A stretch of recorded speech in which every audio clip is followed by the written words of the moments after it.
بسم اللہ الحمد للہ والصلاة والسلام علی رسول اللہ السلام علیکم ورحمۃ اللہ وبرکاتہ۔ ذبح شرعی و قربانی پر غیر معقول اعتراضات کے عقلی اور سائنسی جوابات، قسط نمبر 1۔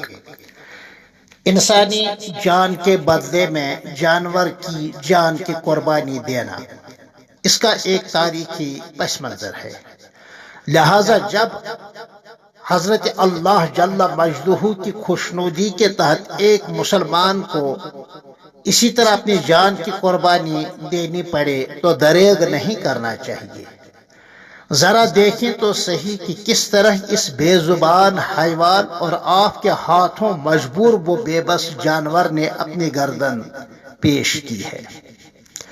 قربانی میں جذبہ ایثار اللہ کے یہاں مطلوب ہوتا ہے کہ پالے ہوئے محبوب جانور کو میری راہ میں قربان میرا یہ بندہ کرتا ہے یا نہیں۔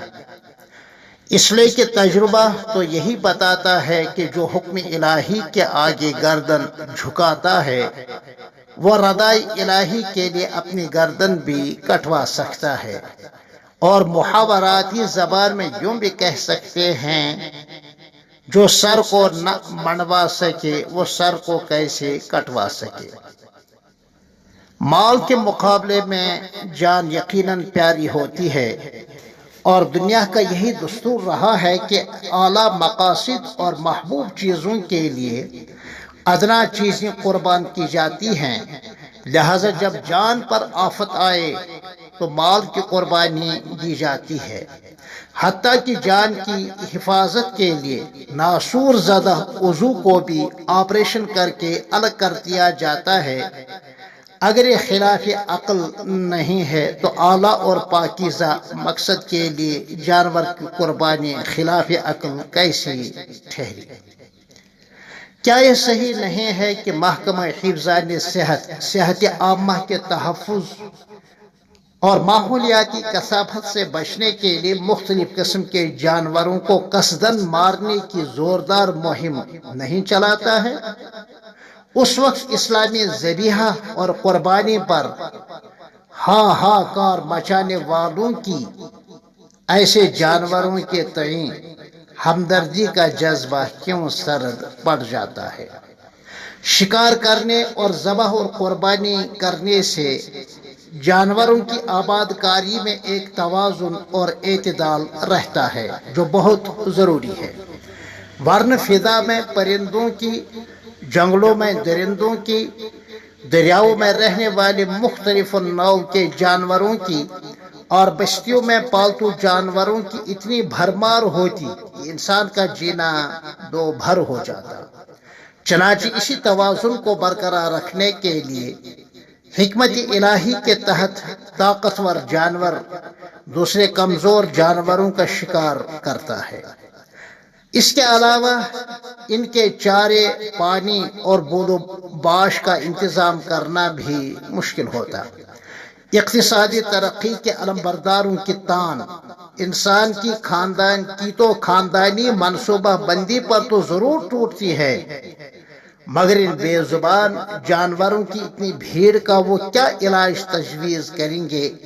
شاید ان کی بھی خاندانی منصوبہ بندی ان سے بوجہ ظلم بیجا برداشت نہیں ہوتی۔ فیا للعجب، انسان کی فطری غذا تو گوشت ہی ہے۔ یہی وجہ ہے کہ تمام گوشت خوروں مثلاً درندوں کے دانت نوکیلے ہوتے ہیں، انسانوں کے 4 نوکیلے دانت ہوتے ہیں اور سبزی خوروں کے نوکیلے دانت نہیں ہوتے ہیں۔ یہی وجہ ہے کہ روز اول ہی سے انسان کی غذا گوشت خوری رہی ہے۔ اسلام میں زکوٰۃ و صدقات اور مالی حقوق کی ادائیگی نیز رفاع عامہ پر مال خرچ کرنے کا جو انقلابی معاشی نظام ہے، کاش وہ عملاً نافذ ہوتا تو کوئی بھی بھیک منگا نہیں رہتا، کوئی اپنے ایمان و عزت کا سودا نہ کرتا۔ لہٰذا یہ کہنا کہ قربانی کے جانور پر آیا ہوا خرچہ ان مداح پر خرچ کیا جاتا تو قوم کا بھلا ہوتا۔ در حقیقت اس انقلابی معاشی فلسفے سے بے خبر ہونے کی دلیل ہے۔ قوم کے ان ہمدردوں سے درخواست ہے کہ وہ اپنی شاہ خرچیوں سے بچیں اور خوشی و غمی کی تقریبات پر اسراف نہ کریں، اور سگریٹ، بیڑی اور تمباکو پر خرچ ہونے والی رقم کو پس انداز کریں تو انسانیت کے حق میں بہت ہی بھلا ہوتا۔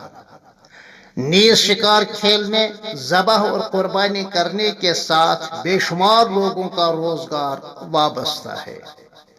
جانوروں کی کھالوں، سینگوں، ہڈیوں، کھروں اور ان کی چربیوں سے نامعلوم کتنے ہزاروں کارخانے چل رہے ہیں، اور انسان کی بے شمار ضروریات انہی سے پوری ہوتی ہیں۔ اربوں خربوں کی تجارت ہوتی ہے اور کروڑوں انسانوں کے لیے ذریعہ معاش بھی۔ لہذا ان اعلیٰ مقاصد کے لیے جانور کو ذبح کرنا، قربان کرنا ہرگز ظلم نہیں ہے، بلکہ انسانیت کے تئیں بہت بڑی ہمدردی ہے۔ ہاں، مجھے یہ کہنے دیجئے کہ اگر افسر اعلیٰ کی حفاظت کے لیے باڈی گارڈ نے اپنی جان کی قربانی دی، یا کسی دیش مختی نے اپنی چڑھتی جوانی کی ہتھیا کی، تو کیا ایسا نہیں ہے کہ ہر ملک میں بڑے اعزاز کے ساتھ اس سے 21 توپوں کی سلامی دے کر اس کو دفناتے ہیں یا جلاتے ہیں؟ کیا ایسا نہیں ہے؟ یقیناً ہے۔ کیا ان کی قبر یا سمادھی پر نذرانے کے پھول چڑھائے نہیں جاتے ہیں؟ انہیں پس مرگ تحفوں اور ایوارڈ سے کیا نوازا نہیں جاتا ہے؟ کیا ان کے احترام میں کھڑے کھڑے 2 منٹ کی خاموشی اختیار نہیں کی جاتی ہے؟ ادھر اعتراض نہیں، مگر ادھر اسلامی ذبیحہ اور فلسفے قربانی پر اعتراض ہے۔ فیا للعجب، اے تعصب اور جہالت، تیری ماں تجھے روئے تجھے کھوئے۔ صحیح ہے، ہاتھی کے دانت دکھانے کی اور کھانے کے اور ہوتے ہیں کا غالباً یہی مطلب نکل سکتا ہے۔ انشاءاللہ پھر ملتے ہیں اسی عنوان کے تحت آپ سے قسط نمبر 2 میں۔ تب تک کے لیے السلام علیکم ورحمۃ اللہ وبرکاتہ۔